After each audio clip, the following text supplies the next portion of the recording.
Hey folks, and welcome back to another episode of your Brains Coach podcast. My name is Shurina. I'm your host, I'm your Brains Coach, and it is my job here to bring to you all the best, cutting edge, most useful, most interesting, fascinating, and effective brain body tools so you could take better control of your brain, so you could make better decisions, take better actions, and shape your life exactly the way you want it, or as close to it as possibly. Control the controllables. Today we did another mountain hike here in Cape Town, Lion's Head. And on the hike, there was an accident. A person, it's still a mountain, it's hiking a mountain, it's, dangerous. And a person, not among our friends, but a person who've been hiking this mountain for 15 years every Friday. He fell and he and a group of friends was behind us, and then we had to call ambulance, and there was a helicopter, and luckily he was alive. Probably broke quite a few bones, broken and bleeding. But at that moment, we called the ambulance and we made sure that the helicopter came, and a friend of ours had a medical kit, so we brought it down there. And then we moved on. We, with our group of friends, we continued our hike. And at the end, we were kind of sitting there and talking about, okay, what are the lessons there, right, for life and business and beyond. And one of the lessons was control the controllables. We did our best to provide the help that we could, and then we moved on because the rest of the stuff was out of our control. We didn't allow it to just interrupt our days and plans. Again, we did what we could, and then you kind of have to move on. You also cannot prevent those things. We then started talking about safety and what can we do to prevent those things. But if you choose to climb a mountain, if you choose to run a business, if you choose to do anything in life, there's so many things that you don't control. But it doesn't mean that you need to just do the safest thing possible, because even then you can be walking on the street and you can be hit by a bus, or there can be some explosion. And I'm in South Africa. That's what actually also happened not so long ago in Johannesburg.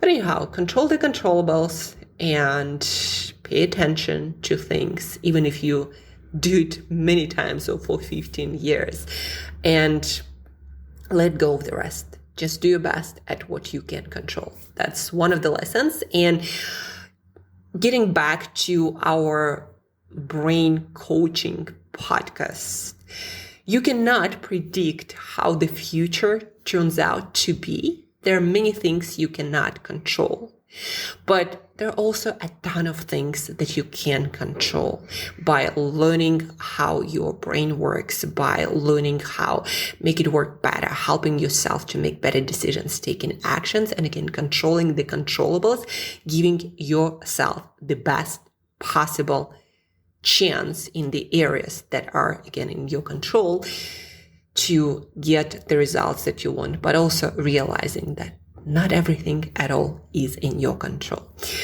So that's kind of our morning, my morning, very eventful, not necessarily in the best way, but it just also reminded me some things are not worth rushing.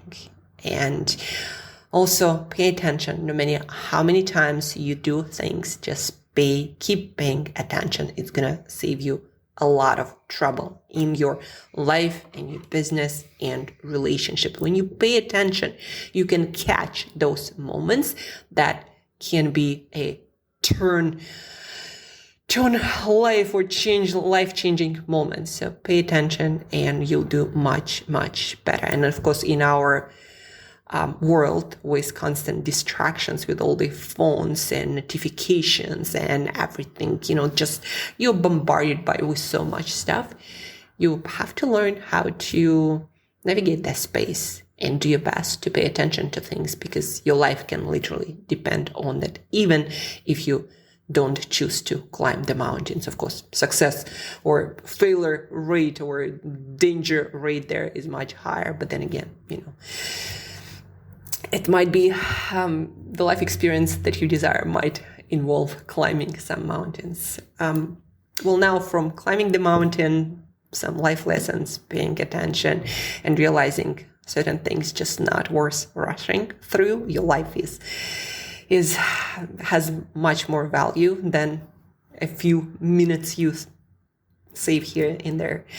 From that to the lessons of today and our discipline and willpower and tenacity and grit toolkit for founders, entrepreneurs, change agents. You're the kind of person who is not satisfied with the status quo, who is committed to making things different.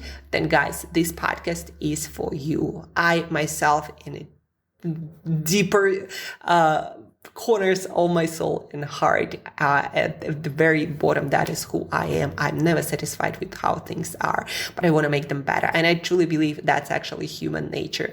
So if you are here and you realize that already, so this podcast is for you. It helps you to learn how to use your brain much better to create a much bigger change, and also in a sustainable way. Today we also talked with other founders, entrepreneurs, how businesses, ideas, change we want to make, they don't fail if we learn how to manage ourselves mentally, emotionally, physically. There's almost nothing that is impossible given enough time and effort.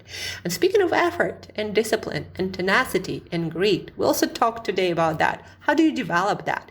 Well, today you are lucky. You're gonna get the experience, the best tools and science from researchers around the world that I stumbled upon through books and podcasts and conversations. Best research tools and methods to help you build that discipline, that grit, that consistency, that willpower that is required to build anything valuable, anything that is extraordinary, anything that's worth talking about. So let's dig deeper into that. Let's jump into that. First comes from Rich Davini, former Navy SEAL commander, now high-performance coach for organizations and teams. He wrote a book, The Attributes 25 Hidden Drivers of Optimal Performance. And I interviewed him for our podcast. You can search for the episode, Rich Davini. And what Rich told me, and he also wrote about it in his book, The Attributes, is that discipline to do the hard things, discipline to get the results no matter what, to put in as much effort and work as possible. It all comes down to practice. And if you feel like you more often create excuses in your life about why you couldn't get the results, or why you quit too early, maybe market or not enough time, not enough resources, or why you couldn't commit to your fitness or relationships or whatever that might be. If you come out with excuses more often than not for why goals are not achieved and why you decided to pivot or whatever, you might need to work on the discipline muscle. And what Rich Davini told me, that there is no other way around that at the end of the day than practicing. And again, if you look at the experience of your life and you find yourself in a situation where you quit your goals more than you don't, and you quit and pivot and abandon a lot of goals and objectives when they get hard, that's the time to set a goal and stick to your guns and just do it for the heck of it. And once you do it and you start building this skill, this trust with yourself, you can apply it one more time, two more times, three more times, as many times as needed. So the basic idea here, no matter how you look at it, you will have to put in the reps, and there is no hack but hard work and committing to that. And I'm going to give you the tools, other tools from other researchers and neuroscientists and economists and behavior scientists. But you need to understand that in order to build discipline, hard work will be required. There is no hack or walk around that. It's like climbing a mountain. You will have to climb it. It's going to be hard. You chose it. So please do realize that. It's like with a lot of my clients who are going through fitness, nutrition, and lifestyle and recovery transformation.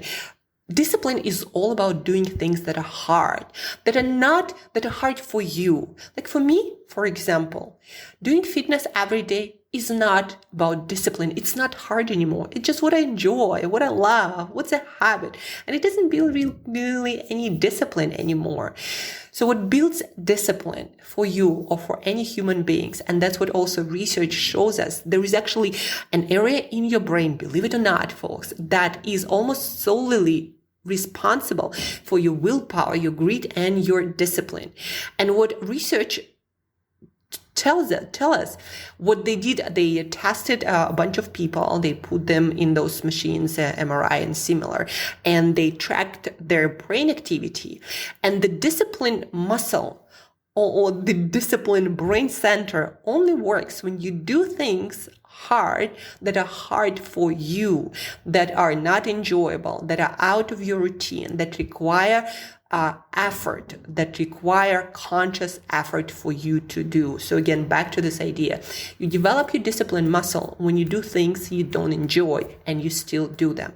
So for me, for example, fitness and eating healthy, they're not discipline building activities anymore. But compared to someone who wants to quit sugar or who wants to start exercising and they usually don't, that's going to be a discipline building activity. So please do realize that for some people, the same activity can be building discipline, and for some people, it can be just a regular thing that they do. So if you have a friend, for example, who is a fitness fanatic and been like that for years, don't look at them and admire them. They don't build any discipline anymore. They might like discipline in their work. They might like discipline in their relationships. They might lack discipline, a lot more discipline, but fitness, that's just their habit. So realize that and think to yourself, maybe you don't have that much discipline in fitness, but maybe you have overall discipline in business and you did a lot of other hard stuff and you actually have that skill. You just never applied it to, let's say, healthy lifestyle or fitness or sleep or recovery, whatever that might be, right? But you actually developed it in other areas and also realized that there is power in that. If you did the hard thing in one area, you can do that same hard thing in the other area. You do develop that discipline center in your brain with activities, not just in one domain, but in different domains. So again, if you do develop a lot of discipline, at some point in your business, you can apply the same to your fitness and you're going to get the results, because the brain center that is responsible for willpower and discipline and grit and doing things that are hard, it develops no matter where you apply it, whether again that's business or that fitness.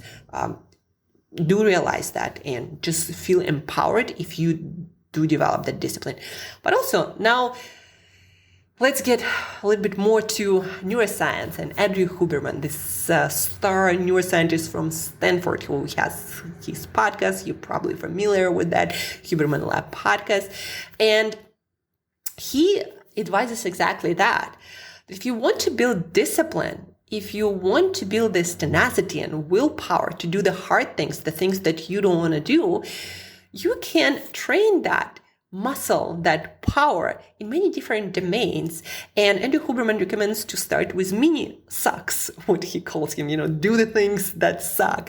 And you can do it in many ways to start off. It's like with exercise, you do with small repetitions, maybe, 5 squats, maybe 5 minutes in the gym, and then you build up to 10 minutes and then to 20 minutes.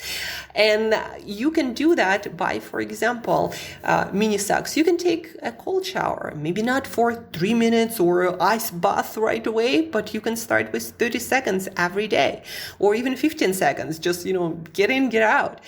You can skip dinner or lunch to build up the suck there. Or perhaps you can take a longer cold shower or do a few more reps in the gym. Like, it doesn't have to be a full-blown new thing. You can just prolong the things that suck, the things that make you uncomfortable longer. Like, again, if you usually run for 5 miles, maybe run it faster, or run it uphill, or extend your run by just 10 minutes. And because you usually do less, that additional effort will build up your discipline. So it doesn't have to be a huge thing. Or maybe you usually work for, 1 hour, 2 hours on some things, like on sales calls. Maybe today you work on 1.5 hours or 2.5 hours. Or in my case, when I started with lead generation activities, reaching out to people, and Alex Hormozy would say, you need to do 100 reach outs a day. I'm like, 100, it's like a lot. But then I started, okay, today was 10, tomorrow is 20, and then it's 30. And then after a while, they're like, yeah, 100. And then when I tell people I do 100 reach outs a day, they're like, it's crazy. How do you do that? You're like a champion. But I built it up. And the same in the gym and other domains of our life. You build it up, starting with what Andrew Huberman calls mini sucks. So again, to build the discipline, you don't have to start with David Goggins style of workout. You just started with small thing that sucks, and you repeat it, and you repeat it, and you repeat it. And also a very important aspect of that, if you want to build up the habit of doing the hard thing faster, you need to celebrate it to boost the dopamine release in your brain that wires any habit so much faster. The more dopamine is released, the stickier any behavior or habit is.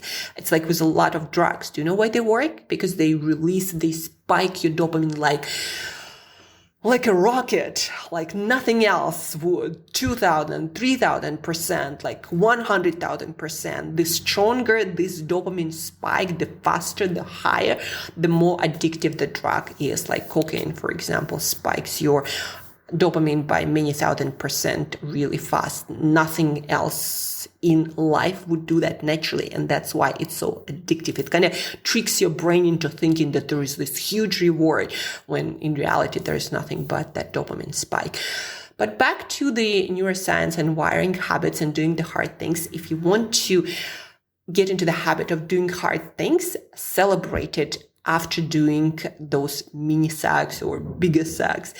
And people often ask me, well, how do you celebrate that? And some people from popular literature and from different, from what they hear, from what they read or exposed to when it comes to other people think like, well, I'm going to celebrate it with, dinner or lunch or a spa at the end of the week or months, or I'm going to get myself a piece of clothing or a gadget, whatever that might be. That's actually not what I mean, and not what scientists mean when we say celebrate. What we mean by celebration is acknowledging the fact right after the action, and it's very important. Timing is crucial. You have to celebrate, acknowledge your win, your progress, your action taken right after you perform the action. And it can be as simple as like, hey, just to yourself quietly, just celebrate it. I just did it. Put a check mark, a cross off something you at least. Just that act of acknowledging your progress, your action step taken, you're doing the work, no matter how small, just acknowledging that and kind of emotionally patting yourself on the back. I usually prefer, when I do cold reach out, for example, have a notepad by my side, and I would put either a cross or a check mark or a stick. And every time I do one, I put another mark, I put another mark, I put another mark. And then when I get to 10, I cross over the 10. I'm like, do a bigger mini celebration. I'm like, 10 down, 10 more to go, right? And you do it again and again. And when I'm done, I have a little dance. And so this kind of celebrations I'm talking about, they have to be right after the action. They have to be immediate. That's how your brain wires things, wires the dopamine, the reward feeling to the behavior. You don't do it once a month. Those incentives don't work. Your brain cannot wire a new thing or make the connection when the gap is so huge between the action and the reward. So you have to do it immediately, and it doesn't have to be big. It's just that acknowledgement and sense of progress that you almost artificially create. I hope this makes sense. That's based on the best neuroscience research. That's how you wire habits the fastest, or the habit of doing the hard thing. You repeat it. You start small, you celebrate it, you repeat it again. And again, back to Rich Davini. Don't forget that it's supposed to be hard. Discipline is supposed to be hard. And if it's not hard anymore, you're not training any discipline. And the same neuroscience research, that's what they tell us. That's what they show us. They put all kinds of sensors on human brains, and they measured the activity in that brain center. I believe it's called something cortex. Yeah, okay. I forgot the name of this part of the brain, but there's literally part of the brain that lights up and develops every time you apply your discipline and you do the hard thing. But once it becomes habitual and it doesn't feel hard anymore, you're not building up that center. So that's a thing to remember. And how you build discipline, one small step at a time, then it becomes bigger and bigger and bigger. And then discipline itself becomes your second nature, and you kind of can take on bigger challenge, but then they feel uncomfortable, but you're going to get used to that feeling. It's like when you go to the gym and you work out intensely, you get used to the feeling of sweat and pain and burning in your muscles. And it still hurts and still uncomfortable. But because you've been through the experience so many times, your brain is not in a anxiety or panic or I cannot do no more mode. You just get through it, because that's how hard work should feel like. The same as discipline. You just get used to the feeling of hard work, and you don't complain to yourself in your mind. And that's the very important step to building that discipline muscle. But again, start small, celebrate, get used to those mini successes, Andrew Huberman calls them, and one step at a time, you're going to start developing that discipline that then you can apply to any area, your business, your fitness, your health, your recovery, your relationships, all the things that are worth doing, that are worth changing and working on, that will require time and effort. They all will feel hard. Now, speaking of building new habits that might require discipline and consistency, Katie Milkman, she is the author of the book How to Change. She is an economist, really great economist, and then president of Decision Making Society. She is from the US, and in her book, How to Change, where she compiled a lot of research around changing habits, around changing certain things in your life, behavior. So one of the things that is based on emerging research, and she says that a lot more research needs to be done, but it seems that if you link new behavior, even if it's a hard one, to the habit that you already do, like for example, after your gym, you start doing sales calls. Maybe sales call is the new thing. Like for me, lead generation sales call came after my journey in fitness and health.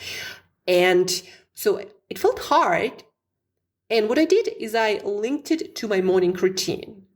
Now it's a morning routine of walking, doing some pull-ups, push-ups, and crunches. So I do that, and then I jump right into work. And because I do this morning routine with walking and a little bit of exercise every day, I do the calls every day. So what Katie Milkman tells us, based on, again, emerging current research, is that when you piggyback, so to speak, a hard thing or anything, any new habit that you want to do consistently, when you piggyback it on some other habit that you already do consistently and that doesn't require any effort or any discipline, that hard thing going to be easier to stick with and stay consistent, even if it's something that is harder for you, that requires effort and discipline. So piggyback, link the habits to what you already do, and starting those effortful and disciplineful actions is going to be so much easier. And then again, once it becomes automatic, you can take on more challenges, and the hard thing will not be hard anymore. Also, Katie Milkman talks a lot about at the beginning of her book how to change that. Human beings, our brain are wired really well to always take the path of least resistance. Our brain always tries to find the shortcut, the thing that requires the least amount of energy. And it's evolutionary understood because we need it to survive, and energy is the currency of life. So your brain is always looking at different ways how to save that energy so you stay alive and you keep thriving and you keep working on things. So this is a fundamental property of our brain that kept us alive and thriving, the most thriving creatures on the entire planet. So be really happy that your brain has this property. But also understand that if you want to start new thing, new habit, you probably want to figure out a way, and that's what Katie Milkman talks about, how to make the thing that you want to do as easy as possible. By that we mean, okay, if you want to start your sales calls first thing in the morning, make sure that your workspace is ready. Make sure that you eliminate all the distractions and put it in your schedule, and you eliminate notifications on your phone. You put it in the airplane mode, and you eliminate all the possible things that can distract you from the path. You put it on your calendar and eliminate everything else. You make it as easy as possible for you to start doing those sales calls. If you want to start fitness routine or healthy eating routine, make sure that you put the right things in the fridge. Make sure that I often just wake up and put on my workout clothing so I'm ready to go. Do the path of least resistance for yourself. Eliminate all of the options, and the thing that might be hard, again, might be fitness for you, might be sales call for me. When you eliminate all other options and make that the only possible option for your brain, you're going to make it easier, even though the thing itself might be hard. So the path of least resistance. Remember that your brain is always looking for it. So if you make the thing, the hard thing, the new thing, the only option, you increase your probability of success, of starting this thing by a lot more. So remember, your brain will always look for the path of least resistance. So make sure that that path is actually aligned with what you want to do, even if it's, the hard thing, the thing that requires discipline for you. Again, be that fitness or be that sales. And back to the idea of mini sucks and starting small. Tiny Habits, it's a book written by BJ Fogg, a researcher, social scientist from Stanford. Tiny Habits, one of the fundamental books on habit formation, on changing your behavior. There is so much gold in that book. Like if you read Atomic Habits or The Power of Habit, read the Tiny Habits. It has some really fundamental science in it that a lot of those books are actually based on. And one of the concepts for habit formation that BJ Fogg talks about in the book a lot is starting small and wiring the repetitions first before you get into intensity.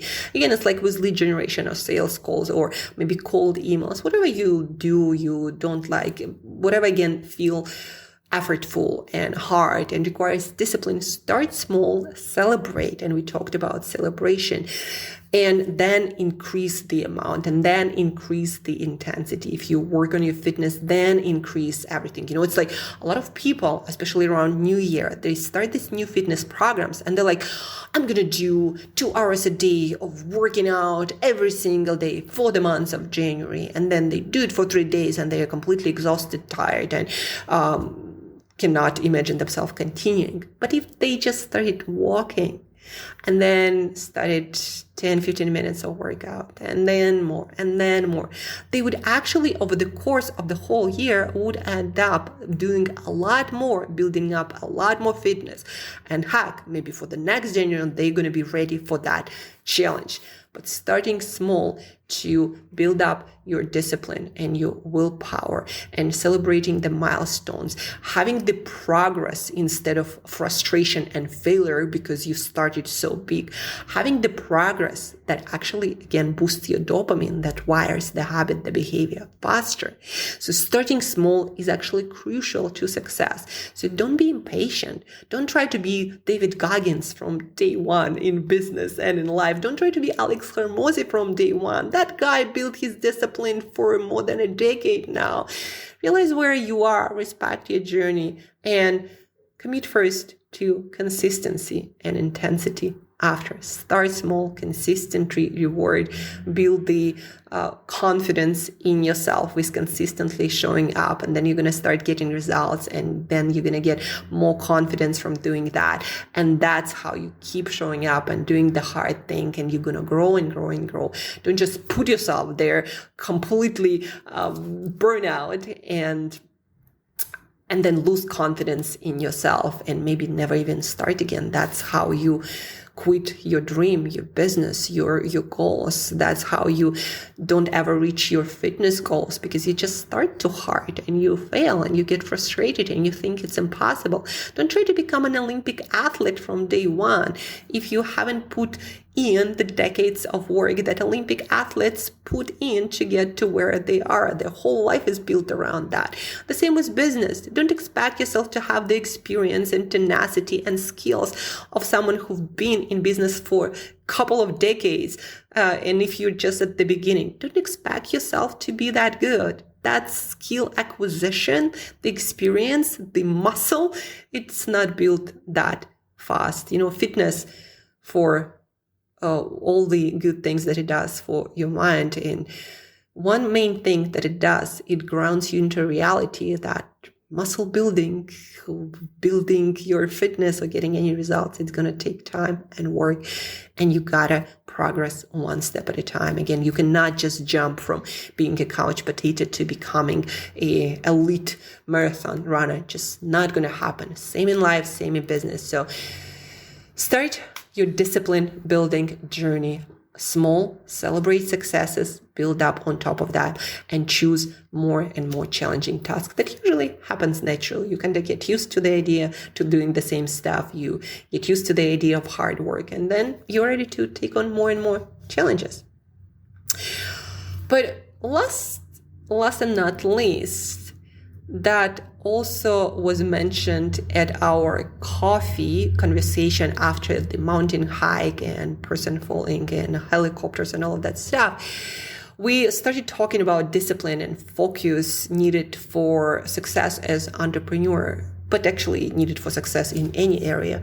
So we started talking about, and Mark was the person who reminded me of that what he found helped him a lot.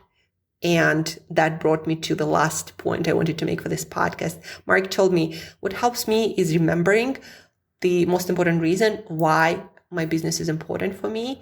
Mark said that, it might be your family, like my mom, or your kids, like whatever that might be. Mark said it's important, and that's what he also learned by learning from others and his experience, to understand the reason why you want to build the discipline, the reason why you want to do hard things, the reason why you started this journey in the first place. There is this saying, when things get hard, remember why you started.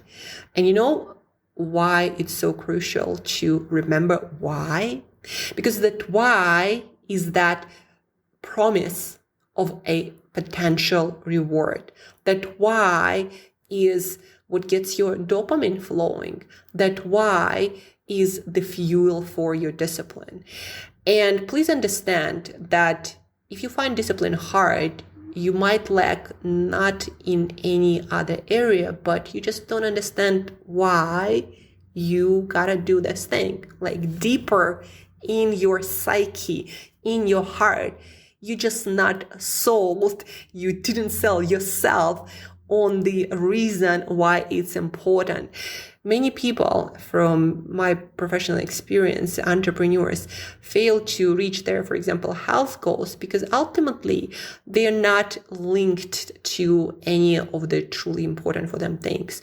I was talking to a client of mine and he said, Angela, I actually realized that I don't want to have six-pack. These sacrifices that I need to make, they don't add up to the quality of my life, or they don't change the relationships I have in my family, my kids, my wife. This six-pack doesn't contribute in my situation in any way to my business success. That actually just takes the quality of life from my life. So maybe, I don't actually need that goal that much. Like, he was totally sold on health, on energy, preventing diseases, etc., because that he understood. But having six-pack and having to restrict himself in so many different activities and areas, he's like, Angela, I understood it's not actually worth it. And he realized then and there why he was failing on his nutrition commitment, so to speak, because at the end of the day, it wasn't that important to him. And once he understood that, as a kid, let's just set another goal, learn more about health, learn more about fitness, learn more about this or that, or recovery. But six-pack actually doesn't make that much of a difference in my life. So let's just skip that goal. And that's also okay. But please do realize that the most disciplined people you see out there, they understand one thing really, really well. They understand really well why it's so important for them to stick with those hard things. They understand why they need to take care of their fitness. They understand why they need to work on their business. They understand why they need to do cold calling. They understand why they need to show up for workouts, for relationships. They understand the reason, and that reason why, that understandings jumpstarts your dopamine, and the dopamine unlocks that willpower center, the willpower center that then unlocks the energy that creates the feeling of motivation, of action. So that reason why is so much deeper that you can imagine. So before you get into action of building your discipline, sit down and ask yourself, why do I want to do that in the first place? Because I promise you one thing, that if you're not clear deeply and emotionally, if you are not invested into the pursuit of that goal that requires you that action, you're going to skip it, you're going to quit it, you're going to pivot. Whenever things gets just a little bit more heat up and hotter, you're going to quit it. I promise you that with 100% guarantee. If you don't sit down and you don't do the deep work of asking yourself, why am I actually doing that? Why is that actually important in my life? And is it actually important, or I should dedicate my discipline, energy, and power to something else? So the first step to building your discipline, kind of came full circle, is not the action. It's not the mini sucks. It's not the starting small or even setting the goal. It's asking yourself, why do you want to do that in the first place? And that brings us to a conclusion of our episode, where we talked all about willpower, discipline, grit, building tools, and researchers and strategies from Navy SEALs, economists, and neuroscientists, and Olympic athletes, and decision-making experts. We talked about all of that. So re-listen to this episode more and more and more. But first and foremost, when you want to build discipline in any area, for any action, for any habit, sit down with yourself and ask yourself, why am I about to do that? What makes it so meaningful in my life? What is the bigger picture vision here? And if there is none, then you probably should another goal pursued to apply your discipline to. And that concludes our episode. I hope you found a lot of value. You learned a lot of value on this episode, and you're going to sit down and write out a plan of how you're going to, from now on, implement all of these strategies and tools to advance your cause, your journey in whichever area you want to work on right now, be that fitness, be that relationships, be that business, be that cold calling and lead generation like Alex Hormozi healthy, or be that training for some ultra marathon like David Goggins, whatever that is. Use these tools, work on your reason. These are the most effective research-based tools out there. If you have any questions, please reach out, Angela at brainbreakthroughcoach.com.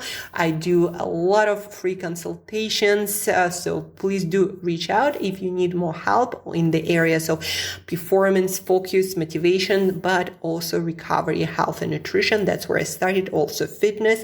So please do reach out. Don't forget also, folks, that you're gonna do so much good to me and to this podcast if you share it at least with one other person who might truly love it and benefit from it, might be struggling with their discipline. So please do share this episode, screenshot it, tag me, Angela Brain Body Coach, on Instagram or on any other social media platform. Another thing, if you'd like to support the show, there is a link, support the show, that goes to my PayPal. And if you want to buy me a cup of coffee, always appreciate it. But the best, most important thing, share. That's what I'm caring about the most, guys, to get these tools into more hands of mission, purpose-driven entrepreneurs, founders, change agents committed to creating a better world. So please do share. Use the tools to build your discipline to create your awesome vision faster. And have an awesome weekend. Talk to you very soon.